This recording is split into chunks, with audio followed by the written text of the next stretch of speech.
for today? Yes, Elena. Oh, sorry. Sorry, she had a hand up. Sorry. Yeah. Yes. For our homework on that, Uh-huh. should we type it up and send it to you? Or should Yeah, we you'll try to print it out? You'll submit it on Georgia View. Okay. So you remember we went through last time, what the Georgia View page will look like and all that. So, you'll just submit this to the link that's blue when you're looking in the assignment tab. Other questions? Yes, was that the same? Do you have the same question? Okay. So any other questions about what you're doing for next time or what you read for this time?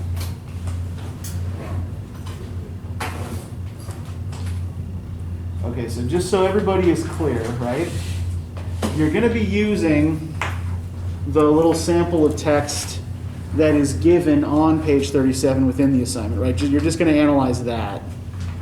It's going to be 500 words, and I do want you to show me your scratch work. Right, so I want to see the observation notes that you take while you are working on the assignment in addition to the final assignment itself. Now the reason for this is that I'm really much more interested, bless you,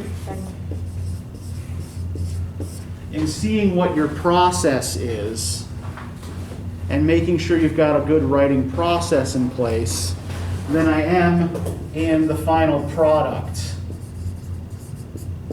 that you come up with, right? The product is less interesting to me than the process. Yes, Carmen? So for the scratch work, is that going to be on paper that we do, like as we're like taking it? Yeah, because you can do that on paper, but type it up when you're. So after we like then put it on paper too? Yeah. The same one, like as we turn in for the 500 words or different? You can submit it as the same file. That's easier for me. But it's not going to count towards the 500 words, right? The 500 words is going to be just the length of your analysis of the piece. Yes? How long do you want our scratch work to be? Do you want it to be 500 words too? Doesn't have to be. What I'm more interested in is the model that you're using, right? We're going to go over that today, right? So I'm going to give you a model for doing this kind of thing that I want to see you try to follow. Yes?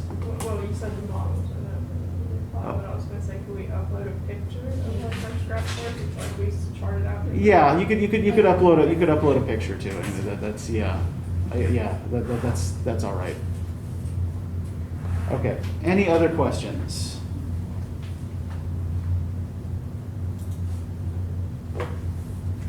Okay, then I want to start us off today just with a quick thinking exercise. I'm going to put a description of an animal from an 18th century novel up on the screen here. And I want you to read the text that's up here. I want you to tell me what animal is being described.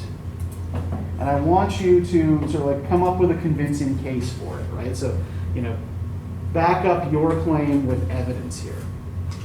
Right. What is your evidence that this is the animal that's being talked about?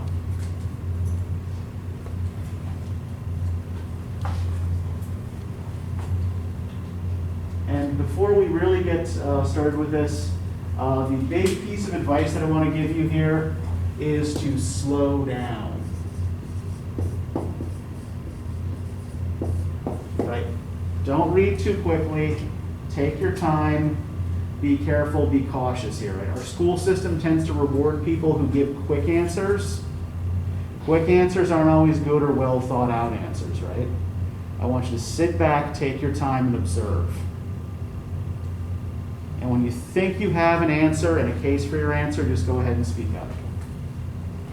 But take as much time as you need. Oh, and if there's a word that you don't know, just ask.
Good, yes, take notes, make lists, put together clues.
Yes. Is it a? Is it a baboon? Okay, so our first guess is baboon. Why do you think it is a baboon, Elena? The colors are throwing me off, but they have those colors in their face, and then they have no hair on their butt. They don't have tails. They have teeth. They can spring. They can bounce. They can leap. They do have a lot of like hair around their face going down their back. Okay. But what about this suggests that it's not a baboon? The color thing, like she said, that's really the only thing that threw me off. Okay, the hair colors, right? Yes. And apart, like a baboon is hairy everywhere except its butt, right? Yeah. Can we say the same for these creatures? Not exactly. Not really, yeah. So yeah, you've mustered a lot of good evidence for baboon, right? But there's also stuff here that tells us that it can't be. All right, good start. What other guesses do people have? That's what I got. Mm-hmm. I said gorilla, but it's like, Yeah, I said ape. Okay, yeah. So the consensus seems to be something ape-like, right? Maybe a sloth. What's that? Maybe a sloth. Why couldn't it be a sloth though? They don't jump around. Yeah, They're slow. They're just slow and Yeah, they just like to hang there, Yeah. right? Yeah.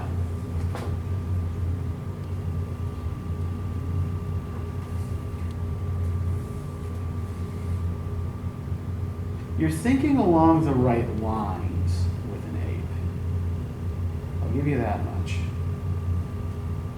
a human. Okay. That was the second. What would Yeah. so? I mean, some people have, hair on their chest and backs and stuff. How could a human be red? Like, if they're like Maybe they want to be red, like red hair. Like sunburned? Yeah, the color, the hair could be red.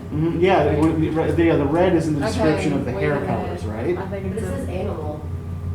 Well, And we don't have claws. Yeah, claws. I mean, You said hey, have you ever let your nails grow too long? Yeah. Climb trees like a squirrel. I don't think we're that- nimble. We play Mhm. sport. I am. You pitch. You don't know. What's dove? Dogs are breasts. Do our breasts hang between our feet? not. Well, Mine don't. if you're walking like an ape, maybe, I don't know.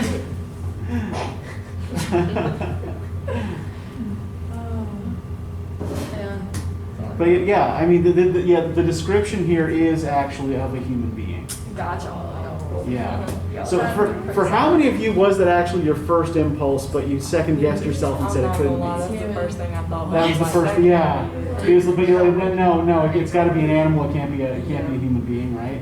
Yeah. So what we want to think about, like, what's the effect on us as readers of having a human being described in animal terms like this?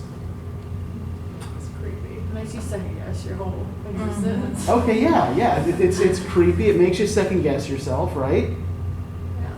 Yeah. And does it make you feel close to or similar to this creature? Yeah. It does? I mean, a little bit. But there's always been that thing, like, like we evolved from apes and everything. So it's not like, it's possible. Yeah. And the thing is just quick correction on biology. It's not that we evolved from apes. It's that apes and us evolved from a common ancestor. Sure. That's the basic thrust of Darwinian theory. But where was I going with this? So does the speaker here who's describing these things seem to recognize any kinship with them? Does he seem to feel closer to them in any way? Or to even recognize what they really are? He says they're disagreeable. Yeah. I never beheld in all my travels so disagreeable an animal, or one against which I naturally conceived so strong an antipathy. Does everybody know what an antipathy is? Okay, so an antipathy is a strong dislike, right? So from the Greek, right, anti means against. Pathos means feeling, so antipathy means feeling against. So he does not like these creatures, right? I never beheld so disagreeable an animal, or one against which I naturally conceived so strong an antipathy. So to give you some context for this, I'm going to guess that none of you actually recognize this quote, right? None of you have seen this before? Okay, so this is taken from an 18th century novel called Gulliver's Travels by Jonathan Swift.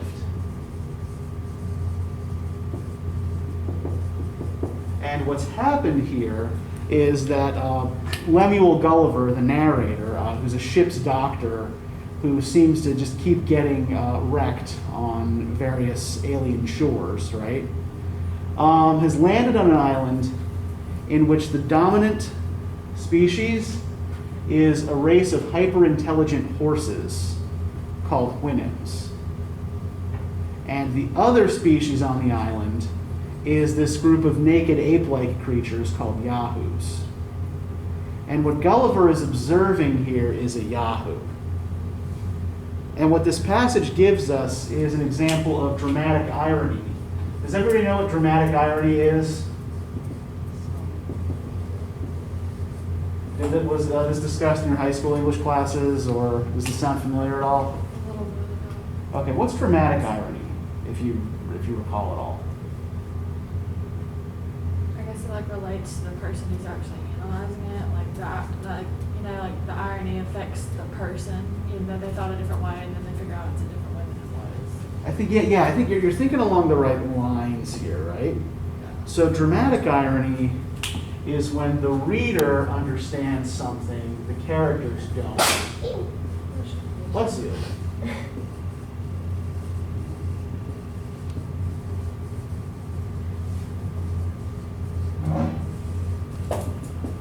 So what Swift is counting on is that you as a reader are going to figure out what yahoos are before Gulliver does, right? Thus making Gulliver look foolish for not recognizing his own kinship with these creatures, right? And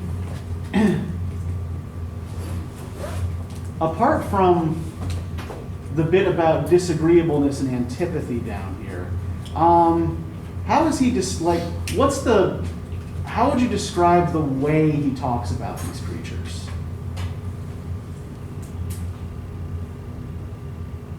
what kinds of language does he use to describe them?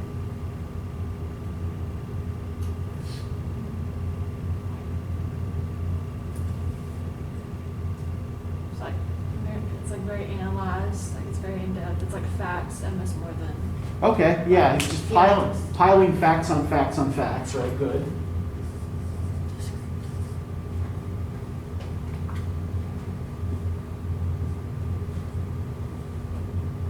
What else? Anything else you notice about the way he describes these creatures, the words he uses to describe these creatures?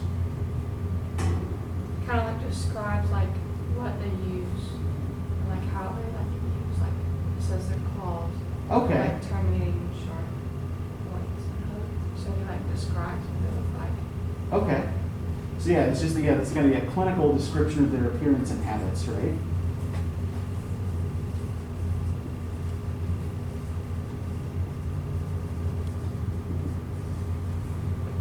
What about the words themselves? It kind of seems like he describes it as like kind of a negative way. Okay, why would you say negative, Carmen? I guess like, I don't know, I guess like when he says like claws and stuff, like he could have said like something else. I don't know how to describe it. Uh-huh. Well, let's look at the fact that he's using, words like claws, foreparts. Let's see, claws, foreparts, spring bone leap.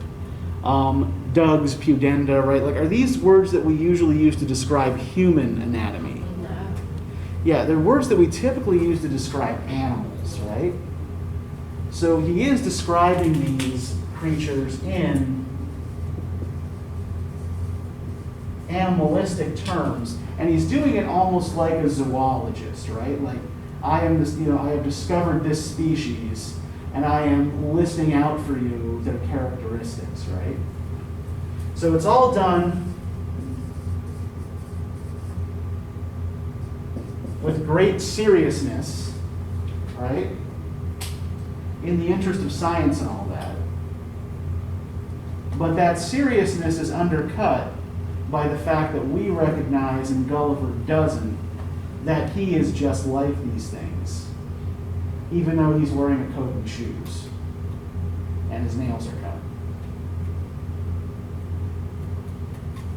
So what we've done here, right, is a quick, simple, close reading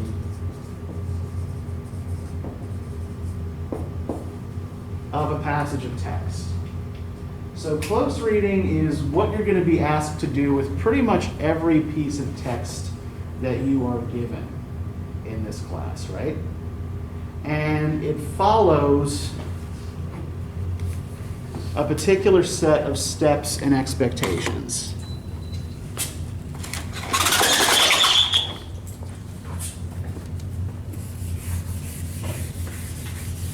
Right, the first important step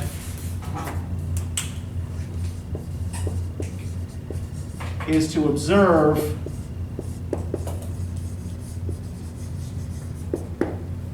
without rushing to judgment.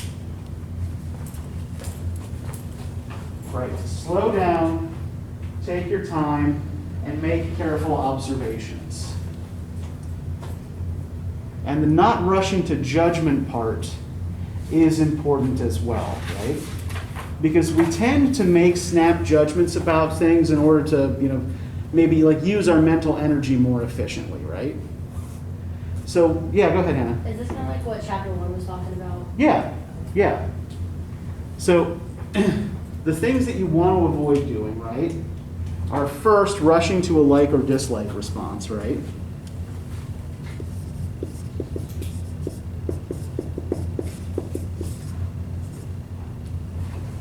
And you also, and perhaps more importantly, want to avoid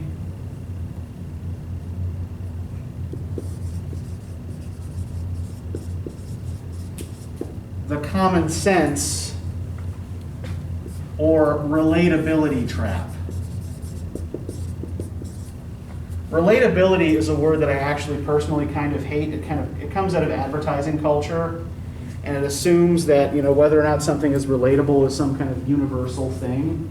But one of the things I want to try to show you right now is that it's not, right?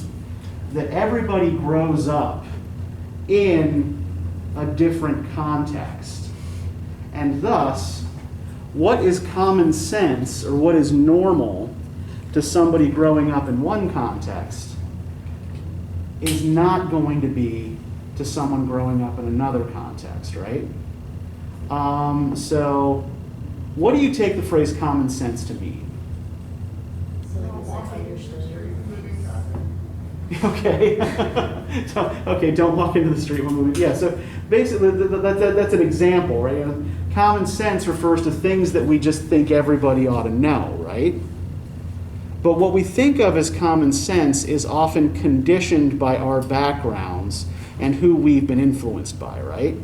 Common sense is often just the unexamined opinions of everybody around us that we've been hearing all of our lives and that we just take as more or less being true. And following those can lead us into trouble and can lead us to make mistakes about particular situations, right? So to give you an example, right? So we've already figured out, based on my speech patterns, that I'm not from here, right? So I am from Northeast Pennsylvania.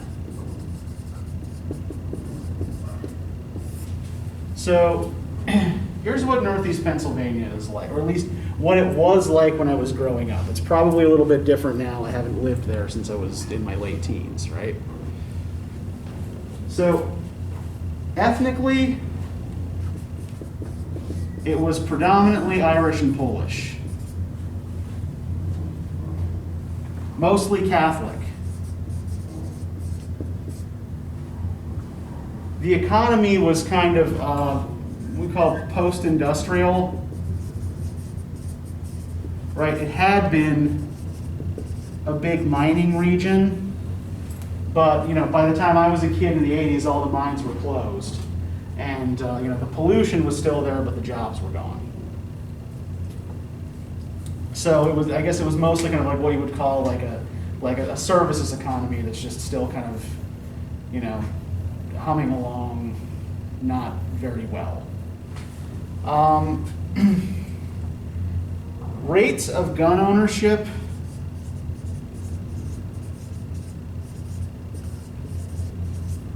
were relatively low. The only people I knew who had guns were people who hunted, and they usually kept them locked up when they weren't in use. Religious culture is also a little different. Apart from being predominantly Catholic,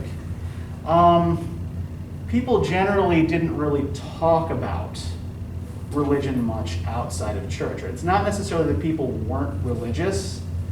It was more that it was just kind of a matter of private conscience. That wasn't really anyone else's business. So let's compare this now to Southwest Georgia.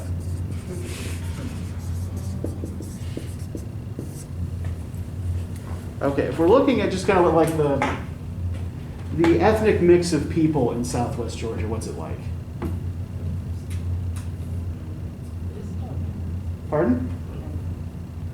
Oh, no, go I was ahead. gonna say, it seems pretty diverse. Okay. How so? Well, I just meant like race-wise, it just seems diverse. but, Okay. Like, there's a lot of different races. Yeah, I mean, in my elementary school, there was one black kid.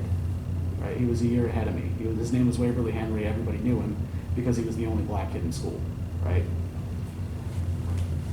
Sumter County is actually majority minority, right? But yeah, so it is more racially diverse here than Northeast Pennsylvania was when I was growing up. What about in terms of religion? What's the dominant religion here? Okay. Methodist. Yeah, Baptist, Methodist, basically various different flavors of Protestant, right? Yeah.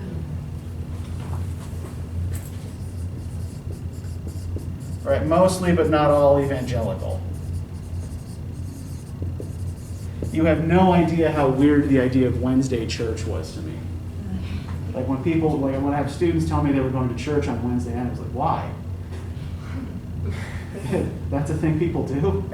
Because, you know, just where I come from, nobody does that, right? What about the economy? What's the economy like here? Like farming. Okay, yeah. Blue collar. Yeah, blue collar, farming, and tourism are the big things, right?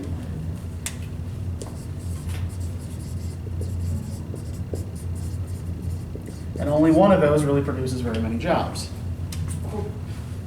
Now, what about rates of gun ownership? High and fairly open, right? Yeah.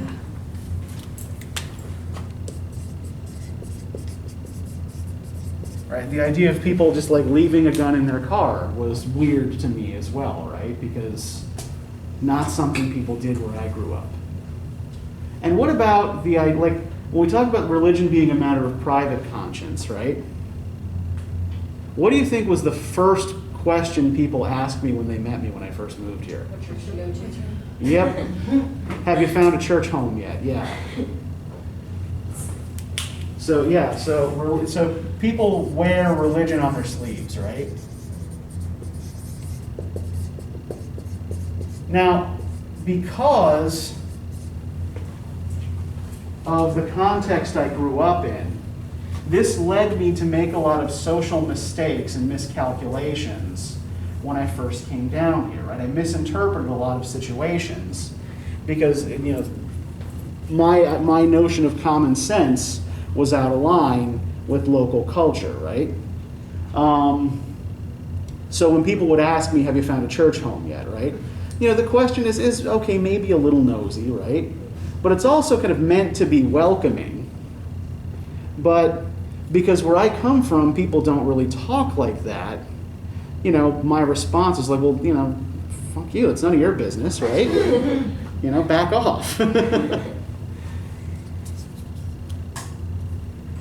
When I'd been here about a week, I was walking my dog at night, and I just about came back to, I was just about back to my house, and these two guys pulled up next to me in a pickup truck. And because all I know about the rural South is what I've seen in, you know, in movies made by people in Southern California and New York, right? I assume that I'm about to die. Right, that, you know, this is my first job out of grad school. I haven't even started it yet, and, you know, these rednecks in this truck are going to pull up and kill me, right? Because they smell Yankee on me. And they roll the window down, and I'm bracing myself for the shotgun blast. And one of the guys just sticks his head out the window and says, "Excuse me, do you drive a Kia?" It's like, yeah. And that was another weird thing. Like, how do you know what car I drive when I've only been here a week? But that's like a small town thing, right? I said, yeah. Does it get good gas mileage? I was thinking of buying one. Yeah, pretty good. Okay, thanks. And then he rolled up the window and drove away, right? So the point I'm trying to make here is that I caused myself a lot of unnecessary stress and potentially alienated some people because I wasn't making enough effort to understand where I was, right? And I wasn't making enough effort to read people from their perspective rather than from the one that I was used to. So what we want to try to do with any text that we're reading, even if it's something from a perspective that's completely different from ours or from what we're used to, we always want to try to understand it from its own point of view, right? So this is a big part of observing without judgment, right? You don't want to prejudge something based on your previously held experiences and opinions, right? Judge it on its own terms. Now, another thing you can do to avoid particularly the like-dislike reflex is to try to avoid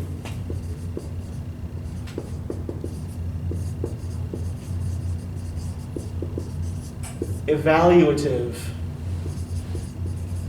words. Now, does everybody know what the difference is between an evaluative and a descriptive word?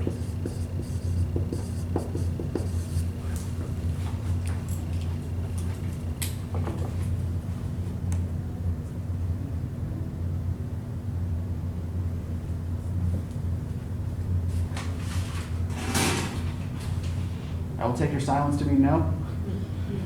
Okay. All right. So an evaluative word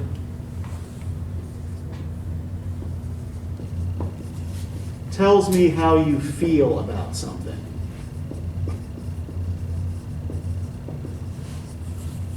A descriptive word tells me about the thing itself. Right? It helps me understand the thing you are trying to describe, not how you are perceiving it or how you feel about it, right? So, in our example from a few minutes ago, words like disagreeable and antipathy would be evaluative words, right? They're telling us how Gulliver feels about these yahoos. What you want to try to stick to instead in the bulk of your writing are descriptive words, particularly in like early drafting phases where you're still trying to figure out what you want to say, right? Because then you won't get so caught up in whether you like or dislike something. You'll be paying more attention to the object itself, right? So to get a little practice with this, I want you to just kind of do, take maybe 8 minutes and just look around the room. And I want you to just make observations about the classroom, just things you notice in the classroom, right? Just take 8 minutes and just write down things that you notice.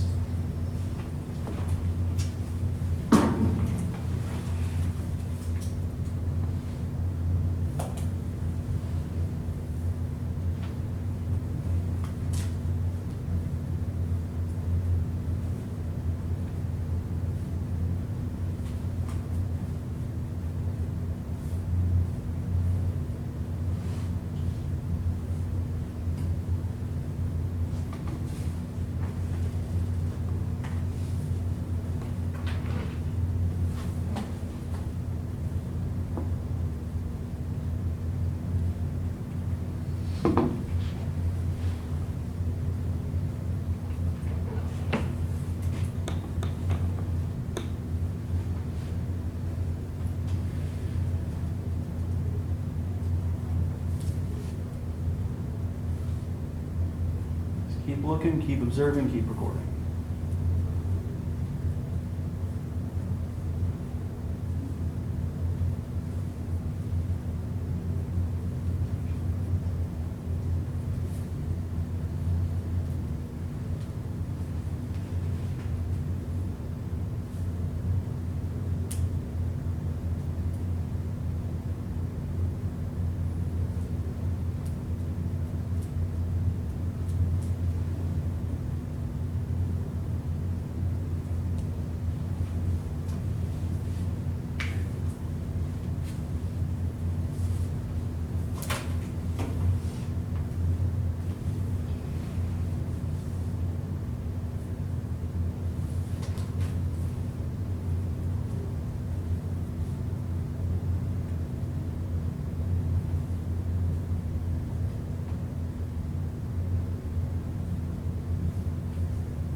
Yeah, sure. Where's the bathroom? The bathroom is actually downstairs in the breezeway. Pardon? Like outside. Yeah. Okay. Yeah, sorry. I didn't design the building.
So what I'd like you to do now is take the list of observations you've made, take 5 minutes, and write a short paragraph describing the room without using any evaluative words.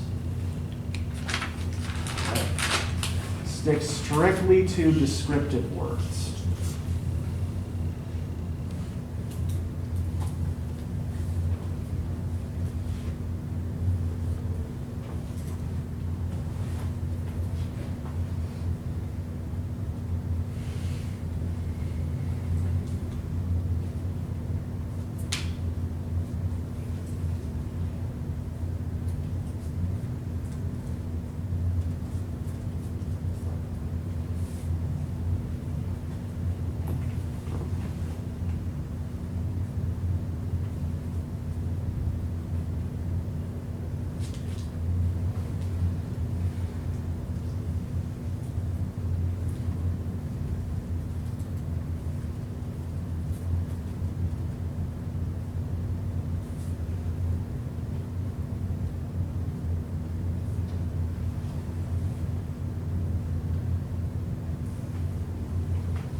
So what we're doing now, right, we're taking 5 minutes and we're just writing a short paragraph describing the room with the list that we made, but not using any evaluative words. Purely descriptive, no evaluation.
Okay, so who is willing to share what they wrote? Yeah, Hannah, go ahead.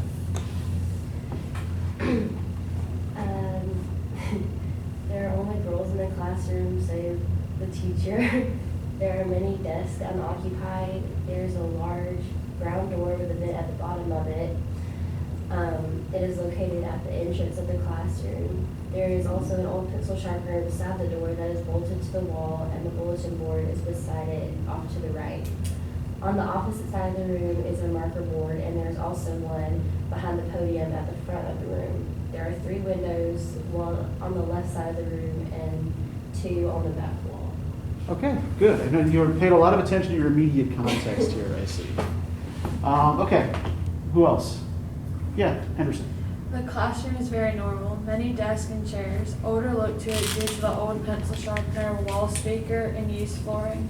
The desks are very creaky and wobbly. Overall, it is very clean. There is no trash just laying around. Chairs are cushioned. Every desk and chair is the same. The projector gives the room a modern feel. The room is made for large lecture classes. The desks are evenly and closely spaced. The light gives the room a bright, illuminated look as well. Now, I'm not trying to pick on you here. Right? I get like this is hard to do, right? In part because like this kind of language permeates our everyday speech. But yeah, even in the first sentence there, the classroom looks very normal, right? Yeah. Does saying the classroom looks normal actually tell me much about the classroom or its contents? Yeah, it tells me how you feel about it, right? It's like that. Okay, like this seems like an ordinary classroom to me, right? And the same kind of goes for things like modern and clean. So what I'm asking you guys to do, and like I'm sure that most of us probably still have a few lingering evaluative words in our bits. But yeah, the thing I'm asking everybody to do is just to try to step back and just describe, right? So can I get somebody else? Yeah, Carmen. The classroom I'm in has a tall door with a vent at the bottom. There is a blue chair in the corner. There are 2 boards on different walls, and there are 3 windows. One window has blinds with a desk beside it, and the other 2 do not have blinds, but have a desk in front of them. There is a camera set up beside the teacher's desk. Okay. And yeah, just description there, right? This is what's here, this is what's in the room. And this is where we start. And I think what you were starting to try to do was kind of start to leap to interpretation. Yeah. Which is not a bad impulse, but try to rein it back at first, right? Okay, so here's what I'd like you guys to do now so that we don't have everybody just kind of reading very similar descriptions to the very similar contents of the room, right? What I want you all to do is take what you've written and take the lists you've made. And I want you all to try to arrange your observations into patterns, right? So there are 3 basic kinds of patterns you're going to look for here. So strands are patterns of similarity. Right, things that seem to be related to each other. Binaries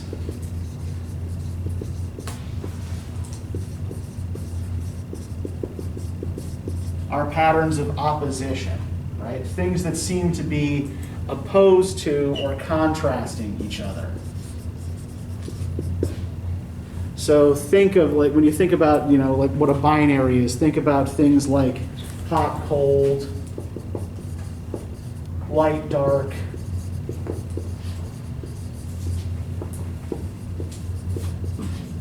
Dry, wet, right? Things that we think of as opposites or contrasts, right?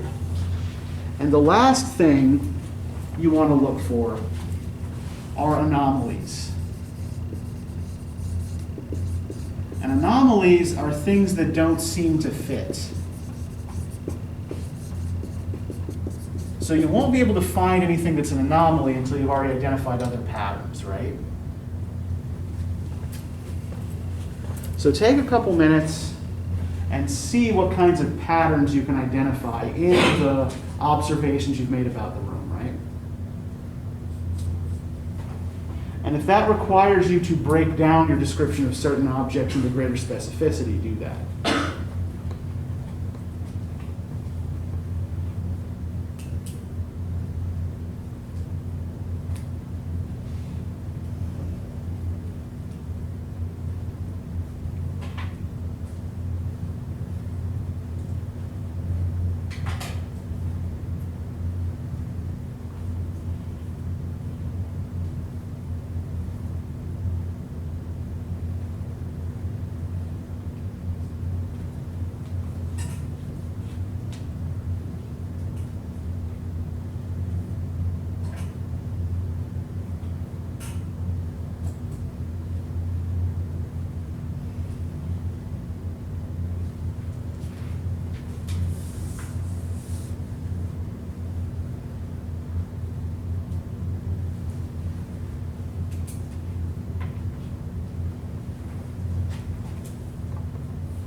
I know it's a little bit early to have to do any kind of real thinking.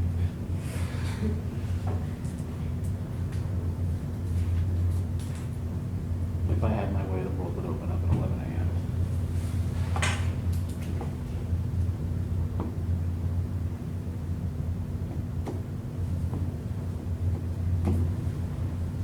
But we live in a world made for morning people. What have you all come up with? What do you got? Let's say somebody who didn't speak up last time. Yeah, Elena. There's speckled floors and speckles in the tile. Okay, so that would be strand, right? So repetition there, okay?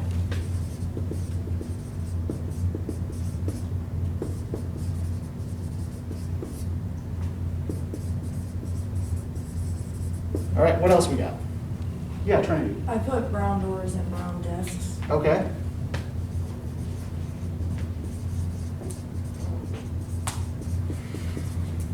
Okay. What else?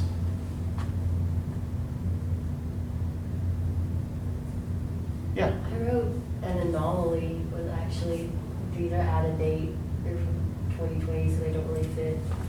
Okay.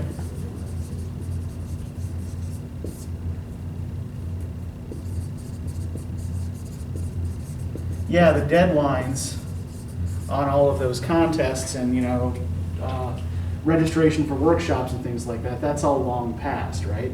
Now, note, yeah, that most of those are 2020, right, when the world ended. So, but yeah, I think we actually might be able to make that instead part of a strand, right? So the posters are out of date, right? Is there anything else in the room that seems like it's out of date or out of touch with time? Pencil sharp. Okay.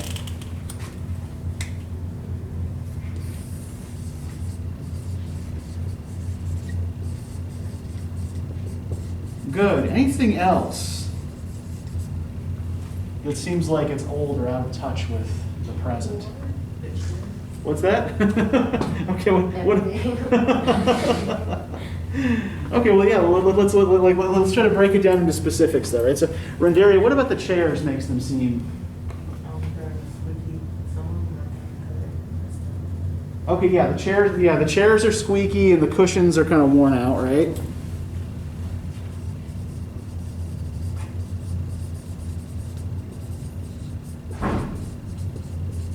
Desks are broken. Yeah, there's some broken desks. There's random accents of blue that I've noticed. Okay. Like up there and then around the door and then around the window as well. Yeah, random blue accents. Who knows why?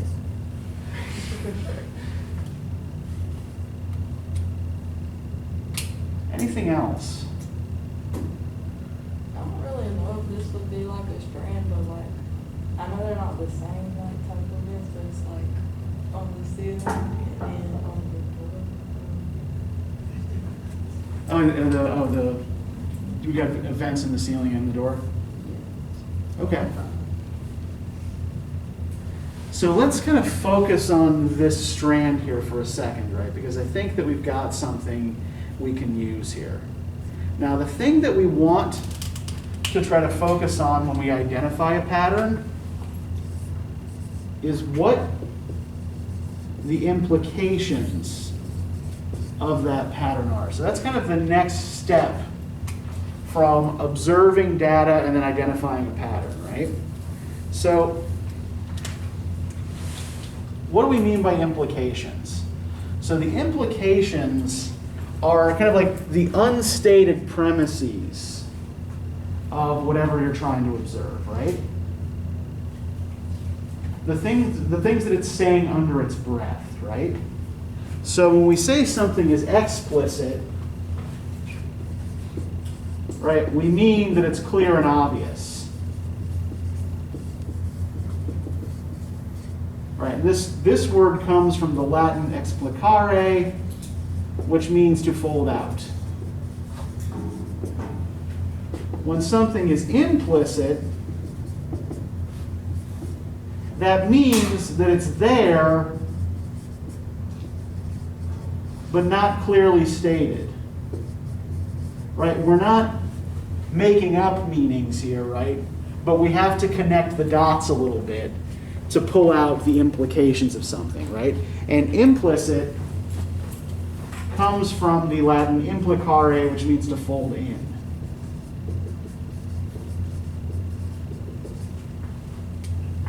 So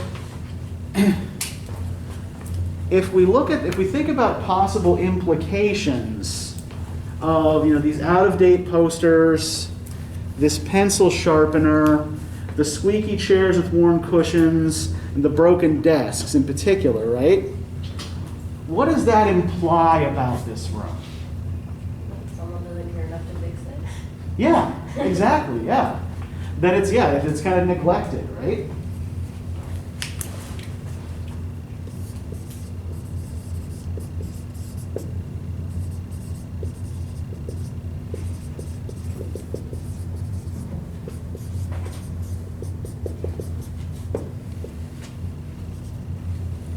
And then what message does that send to you about the relative importance of this class or this department? It's not as important as other. Yeah, that it's not as high on the administration's list of priorities, right? You go, say, into the nursing building, and I'm not, trying to, knock the nursing program or whatever, right? But they have, the fancy, relatively new building with the big amphitheater, and good for them. But Does that get into the evaluative side of things? What's that? Like the evaluative side of things? Like when you start, Yeah. Well, it's different when you have something you can back it up with, right? True. So we're working towards an evaluation rather than starting from that point. Okay. So we started with neutral observations, and we're working our way towards an evaluation of the issue or the problem, right? Gotcha.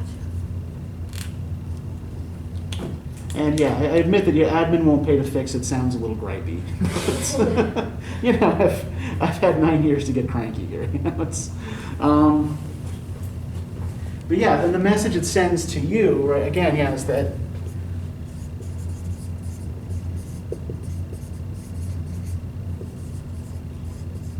this is a low priority field, right? That the administration isn't making investments here. Now, there are other things, other observations I heard you guys making that I think we can also kind of pull interesting stuff out of, right? So, for example, one of you noted that most of the desks are unoccupied.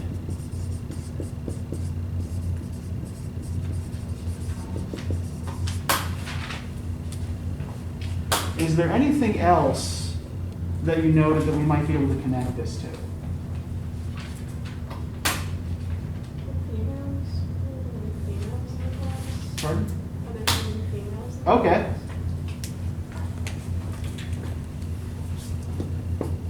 We have, at least today, right, exclusively women in class.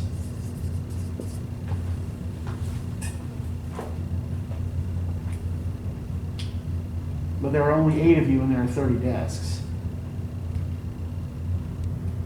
What else might we connect this to? Is there anything else we could connect this to?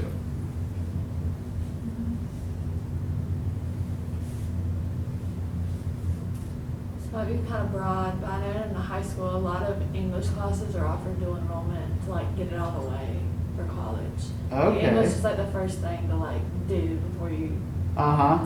do credits. I don't know, that's Okay, yeah, but I think, it's not something that's directly, like, it's not something that's actually in the classroom, but I think it is something that's relevant to what we're talking about here, right? That, a lot of some students, Like my school like literally like was pushing us to go ahead Yeah. and do college English. So you don't have to do it here.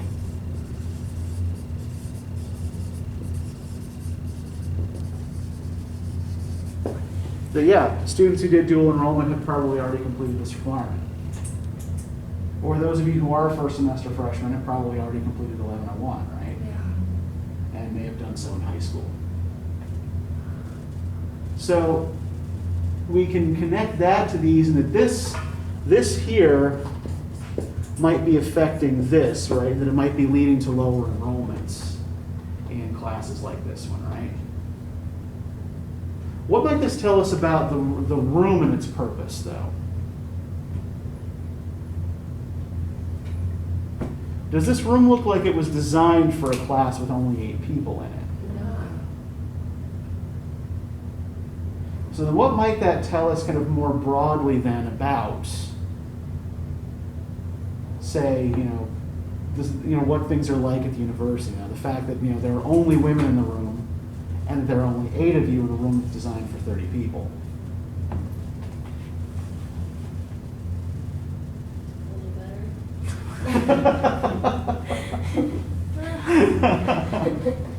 Well, there is some, neurological and psychological evidence that y'all mature faster. That your brains reach full growth before ours do.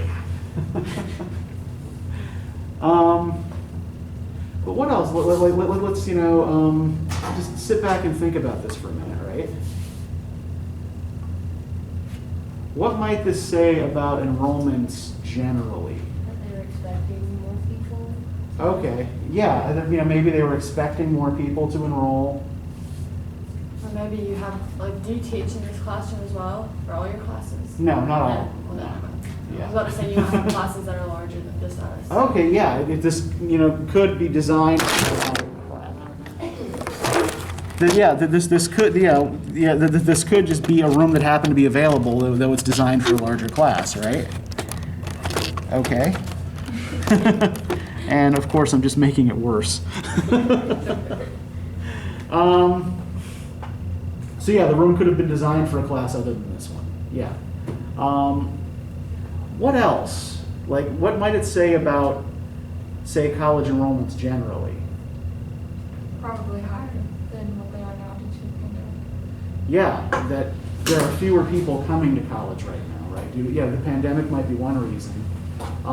We're also coming up on, when we look into like the context of demographic data, after 2008, there's a huge dip in births that was actually starting a few years before that, right? So there are simply fewer college-age people in the United States than there would have been in the 60s when this building was built, right? So there are historical reasons why there are extra desks in the room, right? And why there are fewer people here now.